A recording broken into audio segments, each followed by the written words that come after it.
All right, Fiberistas. Hey, welcome. Okay. Yes, it's a new view. Excuse me. I probably should have gotten some water before I sat down. Anyway, so this is the new setup. Here we are. I need to rethink about what you guys are seeing, so it's still a little. I don't know, the drafting table. There's some stuff on there, but we're working it out. All right. So today I'm going to circle back and cover some of the questions that I got from you guys over the last few weeks, because I know there was a point where I wasn't answering questions really fast, but I know that there's a couple of questions. There's one question in particular about spinning wheels, and I can't find where that question is. So I'm hoping that answering it here on this live cast is going to solve it out. But I wanted to cover two things today. I wanted to cover talking about spinning wheels for art yarns, and I also wanted to talk about tapestry looms. And tapestry looms is something that's kind of come up a lot. And you know what? Let's just start with that. So I get this question all the time about using tapestry looms for the kind of weaving that I teach, that I actually am using a rigid heddle loom for. And it's kind of really hard, because you can use some of the techniques with the tapestry loom, and actually some of the techniques are adapted from techniques that you use specifically for a tapestry loom. But that being said, honestly, tapestry looms and rigid heddle looms are two totally different animals. And the reason, and I'll show you why in a minute, and I understand the appeal of getting a tapestry loom, because they're like way cheaper than buying a rigid heddle loom. So let me just share with you. Okay, so I have this. This is a lap loom. It's a tapestry loom that is from Harrisville Designs, and it's just one of the gazillion kinds of tapestry looms that you can get out there. And you can even make something. I mean, if you had like a picture frame and you put some nails in, pretty much you're gonna get, you know, a frame loom, a tapestry type loom. And these are great for, oh, good evening, Anastasia from Greece. All right, so these are wonderful for, and what they're kind of designed for, and it's, you see this stuff a lot out there. I mean, there might be a good chance that you found me by Googling weaving wall art, because that's kind of what I make, but not with a tapestry loom. Or usually I don't use a tapestry loom. Or it might be something, you know, these kind of things. I know you've seen it. This kind of weaving that's really popular. You see this type of thing a lot on Pinterest and just on Instagram. It's just this type of retro 70s weaving type of thing is just really hot right now. So let me show you, let me get another weaving. All right, so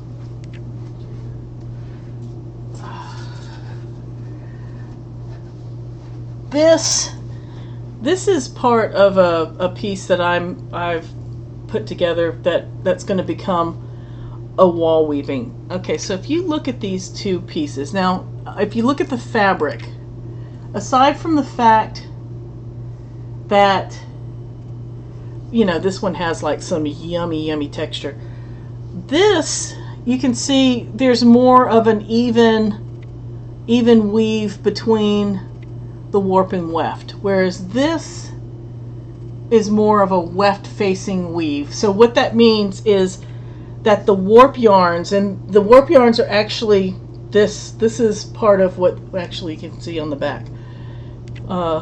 These short pieces here, these are my warp yarns.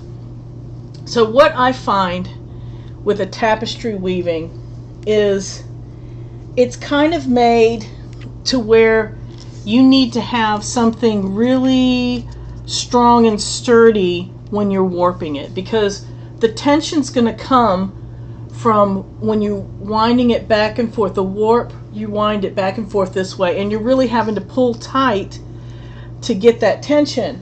Now on your rigid heddle loom though, your tension comes when you get your warp onto the loom, and I don't have my pedal in here, but when you get your warp onto the loom, the tension comes from using this, turning these wheels and using this ratchet to kind of get that into place. All right, so that's the difference, is that, you know, so that way, you know, on the rigid huddle loom, you can work with yarns that aren't necessarily like a really strong cotton.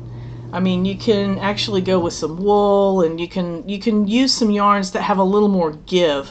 Whereas I found that with the tapestry loom, you really can't use yarns that have a lot of give, because that's going to mess with the tension. You need to really have that tension in that yarn to begin with when you're winding the tapestry loom. All right, so that's why, you know, most of the time you're going to end up using some kind of like cotton or hemp or something like super strong. And that's why when you're working with this tapestry loom, a lot of times you end up covering up that warp with your weft, because you kind of want to hide it. Now, the difference being, like, if you're weaving some big fluffy textures, you're going to see some of that warp yarn through there. But for the most part, this is kind of what it's designed to do, is that you're, for the most part, going to cover up those warp threads. And it's kind of designed to make more of this denser fabric. And that's kind of the difference. I mean, you can probably go through and do some textural stuff, you know, and lay your dreads across and do some really groovy stuff like that. But just for the most part, your warp is going to be kind of limited to something really strong to get that good tension. Also, on the rigid huddle looms, this is the heddle from my bigger rigid huddle loom, because I couldn't find my small one at the moment. It's stuck in some stuff upstairs, I think. Anyway, so, you know, it has these slots and these holes.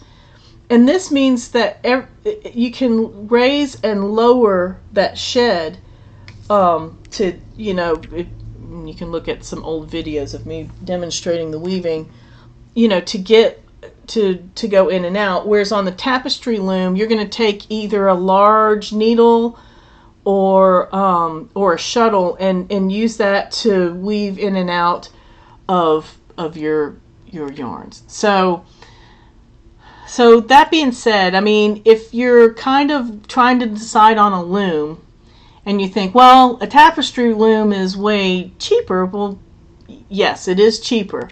And yes, you can make some pretty cool weavings on it. But if you're thinking in terms of, I want to make some lengths of fabric, I want to, you know, if you're okay with being limited by that warp, and you can always take like the squares that you make, these tapestry squares, like there's nothing to say that I couldn't take, you know, let's just forget you have this fringe. You know, if you weave a tapestry piece, I mean, you could piece it together kind of like you would do like a modular crochet type of thing, like a granny square. You would just use those woven squares and they would be pretty big.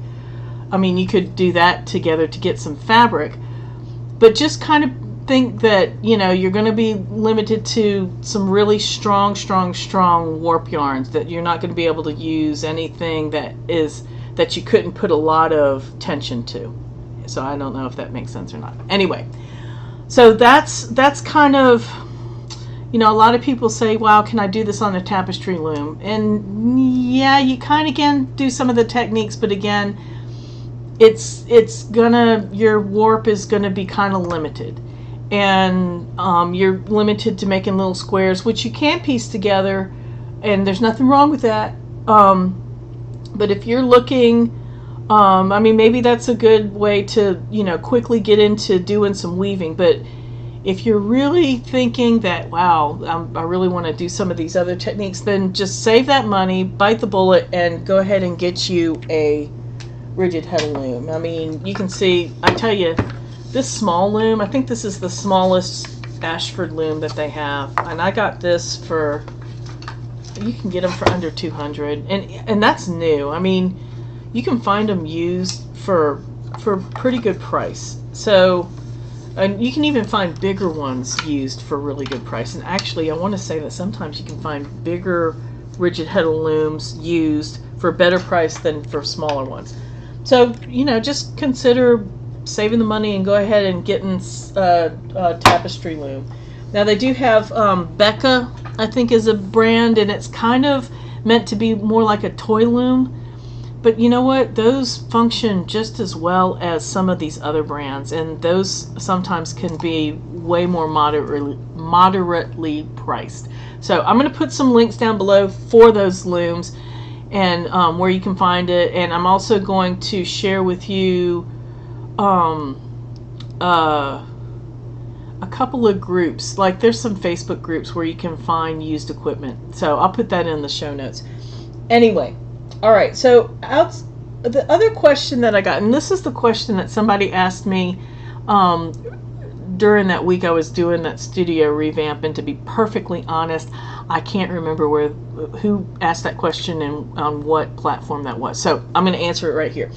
So somebody had asked me about spinning wheels that were good for art yarn. Excuse me. And they were looking at different wheels for art yarns and things that you want to take into consideration. And really, there's really one main thing that I think you should take into consideration, and that is the orifice size. And I'm going to show you this. This is the original flyer that came with my Luette, and I changed it out to an art yarn flyer.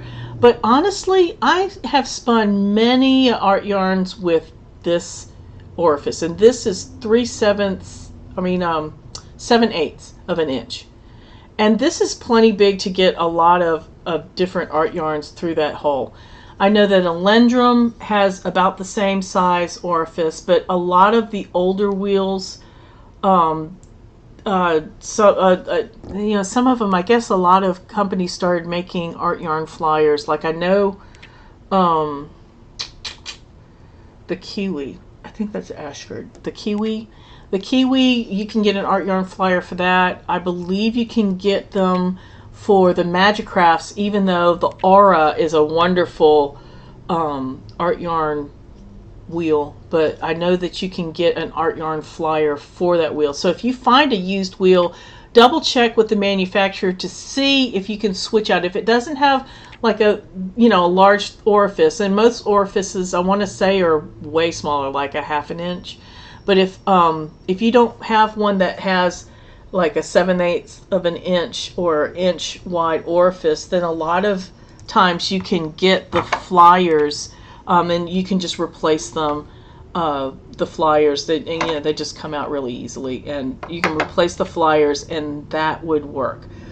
Another thing is some of those, the art yarn flyer that I have on mine is just a much bigger hole. But sometimes, like with the Spinolutions, they have things like hooks, or they might have a wire that kind of comes out like this, where it has a point where you spin against the point. And those were designed for art yarn. So Spinolution has some good art yarn, is a good art yarn wheel. The Aura, the Magic Craft Aura is an awesome art yarn wheel. But I want to say a lot of wheels are coming with, again, able to change out the flyers to be able to spin art yarn or not. You also might want to consider getting a flyer that's wider, that holds the bigger spindles, but I'll be perfectly honest, I have not gotten a bulky flyer at all. I mean, I've just used my regular flyers I have 3 wheels. I have the Spinolution, I have the Luette, and I have an e-spinner. But the e-spinner doesn't have a big orifice, so I don't do art yarn on that. But my 2 wheels that I do art yarn on, I haven't gone to a bigger, bulky flyer, but that's always an option if you are going like hella big, or if you're going to want to do a lot more yardage, because with the smaller spindles you get less yardage.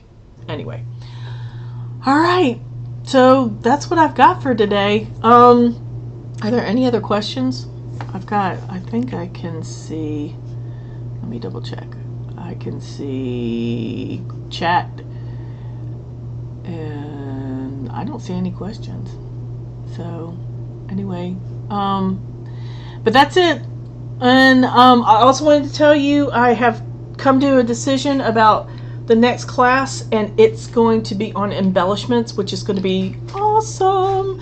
It's going to be a lot of fun. We're going to have a really good time dealing with some afterthought textures, and I'm going to have a lot of fun sharing some really off-the-cuff ideas with you guys, and hopefully spark some ideas of your own. All right, wait, somebody. Maybe this question could be part of your embellishments class. I have a lot of ordinary and some unusual buttons. What are some ways I can use them in weaving? Oh, girl, yes. I tell you, let me see if I can find my button collection really quick. Oh, I can't put my hands on it. Oh, yeah. Somebody has... Buttons are great. And yes, we will go into that, because those are awesome. And we'll go into some other crazy stuff. So, but yeah, we'll definitely add what you can do with buttons into that embellishment class. I'm trying to weave an art yarn scarf on a floor loom. What dent reed should I use? You know, and it depends on your art yarn. So if you're probably on your floor loom, you probably have it warped with like a standard weaving yarn. I find I've been using my six dent reed. Let me show you two pieces. Okay, so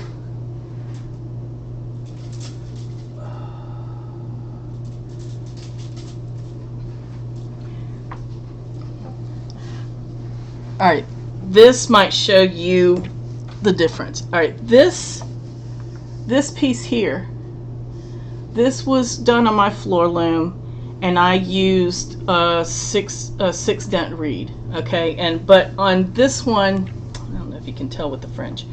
On this one, I used some of that art yarn. You can see that green. This green in the middle is actually regular yarn. So when I wove some thicker, let me see if you can tell, the thicker yarns for the weft, the art yarn for the weft, that's what it looks like with the 6 dent reed using a regular yarn. But I used art yarns here with that 6 dent reed, and that's what that looks like. All right, so then this shawl, this one was done with a 10 dent reed. And it's a little finer, but there are sections, let me see, there are sections where I did use, I mean, you can see through here where I put in, you know, a couple of rows of art yarn, you know, with the really textural kind of stuff. Let's see on this side. You can see where I put the textural stuff there. And then, let's see where else. Oh, this was a 2-ply. So you can see the difference. So that's a 10 dent reed, and you can see on here, this is like the yarn that I used for the warp is like a standard cone weaving yarn. So I hope that helps. Does that help? I'm trying to warp it with an art yarn. Should I use a regular hand spun for the warp? Warp it with the art yarn. You know what I would do? I would take, if you take like your 6 dent reed, and if you try like the chunkiest parts of your art yarn, try and pull it through the reed and see if that works. But I would only do maybe a yarn or two of that art yarn on the floor loom, unless you're doing it. Are you in my art yarn warps class? Because I do address that in that class. So the link should be down below on to access the classes, and so I do go into a little bit on how to work with that on a floor loom. I just touch on it a little bit, but if I would take, if you know your I say smallest number, but your widest dent, and pull the art yarn through and see if it's going to work. Otherwise, then I would even consider weaving without the reed altogether and using a comb to put things into place. That's what I would do.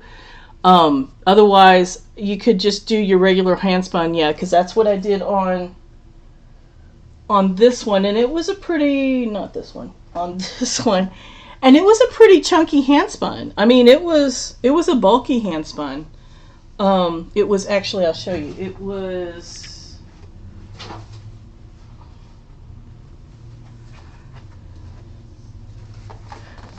I used similar here. It was this stuff. This is what I used for the hand spun warp on this piece. So, I mean, it's a pretty good size 2-ply. Anyway, so I hope that helps. Thank you. Now I'll try to schedule your class. All right, yeah, check it out, because I had a couple of loom hacks on working with that. But yeah, just run the fattest parts through your reed and see if it's gonna get hung up. So there it is. All right, is there any other questions? I'm gonna look. But yeah, the embellishments class, I'm pretty excited about that. That's where we're gonna make some like art. It'll be fun. Yay. All right, I'm not seeing any other questions, so I'm going to sign off, and I will see you guys next week. Hey, I have been doing some lives on Facebook. If you guys are on Facebook, just on my regular UrbanGypZ page. Mostly it's to beef up traffic a little bit, but it's just a little daily couple minute snippet into what I'm working on that day. Anyway, so otherwise, you can catch me here every Wednesday at 3 o'clock. So I will talk to you guys later. If you have any additional questions, either leave them in the comments or hit me up, and I'll talk to you guys next week. All right, goodbye.